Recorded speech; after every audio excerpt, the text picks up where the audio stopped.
Friends, मैं सुनीता अग्रवाल। मेरे channel पे आप सभी का बहुत बहुत स्वागत है।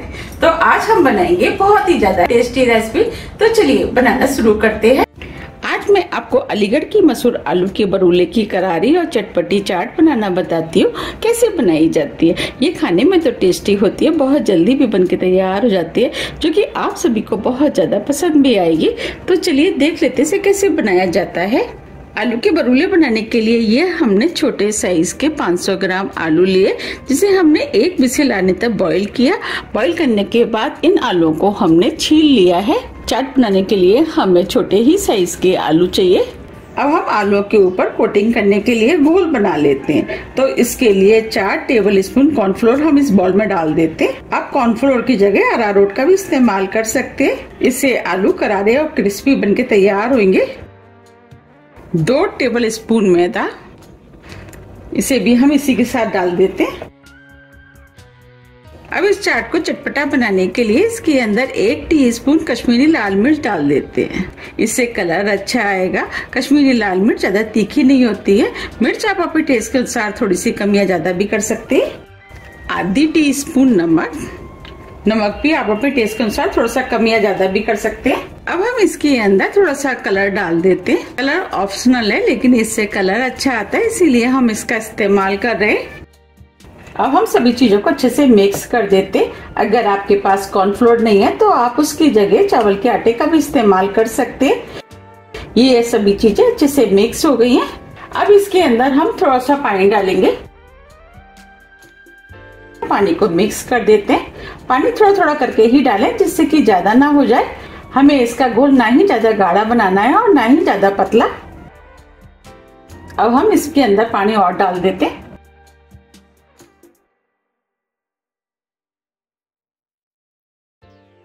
और सभी चीजों को हम अच्छे से मिक्स कर लेते हैं। अब ये घोल बनके तैयार हो गया है। बस हमें इसी टाइप का घोल चाहिए। ये ना ही ज्यादा गाढ़ा है और ना ही ज्यादा पतला। अब हम इसे साइड में रख देते हैं और बरूले के लिए चटनी बना लेते हैं। चटनी बनाने के लिए ये हमने 1 कप हरा धनिया लिया है, वो हम मिक्सी के जार में डाल देते हैं। अब चटनी में फ्लेवर अच्छा आए उसके लिए थोड़े से हम पुदीने के पत्ते डाल देते हैं। अब हम इसके अंदर 7 से 8 पालक के पत्ते डाल देते हैं, क्योंकि मार्केट वाले पालक डाल करके चटनी बनाते हैं।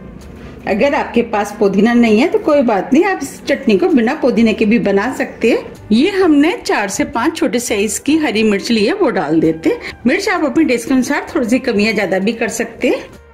2 लहसुन की कलियां।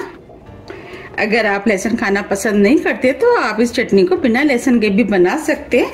आधा इंच अदरक का टुकड़ा जिस छोटे पीस में काट लिया है, जिससे कि हमें पीसने में आसानी रहेगी। ये हमने मीडियम साइज की आधी कच्ची कैरी ली है, वो डाल देते। अगर आपके पास कच्ची कैरी नहीं है तो आप इसके अंदर 1 मीडियम साइज का नींबू का रस भी डाल सकते हैं। मेरे पास इस समय कैरी रखी थी, इसीलिए मैंने कैरी का इस्तेमाल किया है।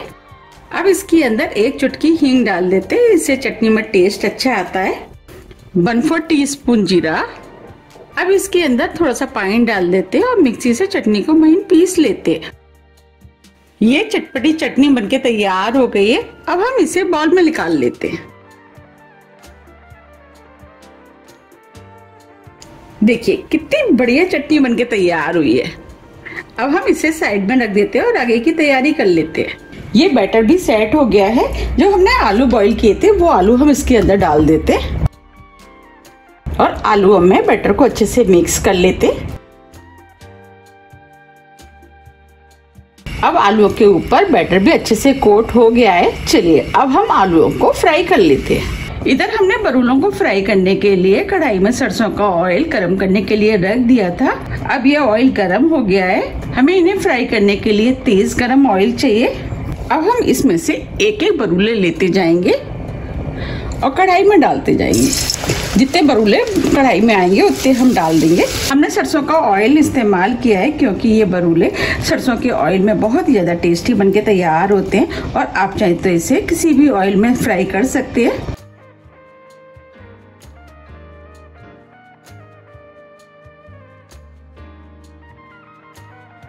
अब इन्हें हम 2 मिनट के लिए मीडियम फ्लेम पे फ्राई होने देते हैं। 2 मिनट करीब हो गए हैं। अब हम इनको पलट देते हैं।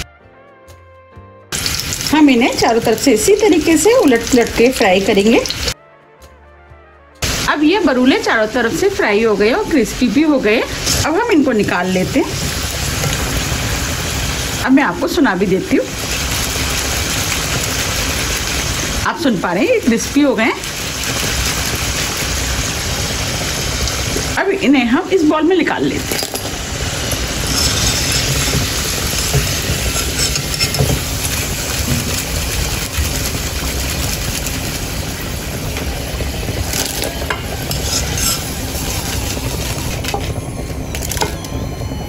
आप देख पा रहे कितने बढ़िया फ्राई हुए। अब हम कढ़ाई में और डाल देते हैं।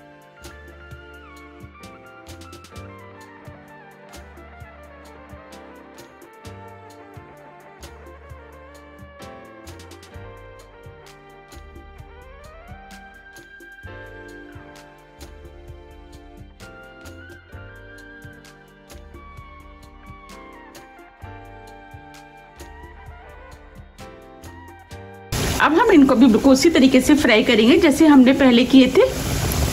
अब ये बरूले भी फ्राई हो गए, इनको भी निकाल लेते हैं। इस तरीके से हम सभी बरूले बना के तैयार कर लेंगे। ये हमने सभी बरूले बना के तैयार कर लिए हैं। अब हम गर्मा गर्म चाट बना लेते हैं। तो उसके लिए हम इसके अंदर से थोड़े से बरूले ले लेते हैं।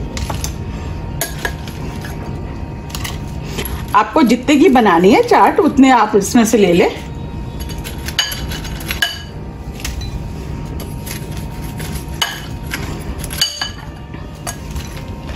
अब जो हमने चटनी बनाई थी वो हम इसके ऊपर डाल देते हैं। चटनी आप अपने टेस्ट के अनुसार थोड़ी सी कम या ज्यादा भी कर सकते हैं। अब चटनी को हम मिक्स कर देते हैं। ये चाट गर्मा गर्म खाने में बहुत ही ज्यादा टेस्टी लगती है और इसे बनाना भी बहुत आसान है, झटपट बन के तैयार हो जाती है। मेरे घर में तो इस चाट को बहुत ज्यादा पसंद किया जाता है, तो मैंने सोचा क्यों ना इसकी रेसिपी आपके साथ शेयर की जाए। ये हमने सभी के ऊपर अच्छे से चटनी लगा ली है। अब हम इसे सर्व कर लेते हैं। चाट को सर्व करने के लिए ये हमने प्लेट लिए, जो हमने बरूले बनाए थे वो हम इसके ऊपर रख देते हैं। ये चाट खाने में बहुत ही ज्यादा टेस्टी लगती है और इसे बनाना भी बहुत आसान है। आप मेरे कहने से एक बार इसको जरूर ट्राई कीजिएगा। अगर आपने एक बार इसे बना के खा लिया तो आप और चाट खाना तो बिल्कुल भूल ही जाएंगे, क्योंकि बनती इतनी टेस्टी है। अब इस चाट को और भी ज्यादा चटपटा बनाने के लिए इसके ऊपर हम थोड़ा सा काला नमक डाल देते हैं, थोड़ा सा चाट मसाला, थोड़ा सा भुने वाले जीरे का पाउडर और थोड़ी सी लाल मिर्च डाल देते हैं। इससे चटपटा टेस्ट आएगा, उससे ये खाने में और भी ज्यादा टेस्टी लगेगी। और इसके ऊपर हम स्टिक लगा देते हैं। देखिए कितनी बढ़िया चाट बनके तैयार हुई है। अब मैं आपको पास से भी दिखा देती हूँ। देखिए कितनी बढ़िया चाट बनके तैयार हुई है। आ रहा है ना मुंह में पानी? तो फिर आप जाइए इस चाट को बनाइए, फिर मुझे कमेंट्स करके ये जरूर बताइए कि आपको ये चाट कैसी लगी। ये चटपटी करारी और कुरकुरी चाट बनके तैयार हुई है। अगर आपको मेरी रेसिपी थोड़ी भी पसंद आती है तो रेसिपी को लाइक कीजिए, चैनल को सब्सक्राइब कीजिए और ज्यादा से ज्यादा शेयर कीजिए। अब हम फिर मिलते हैं इसी तरह की टेस्टी रेसिपी के साथ। जब तक के लिए नमस्कार।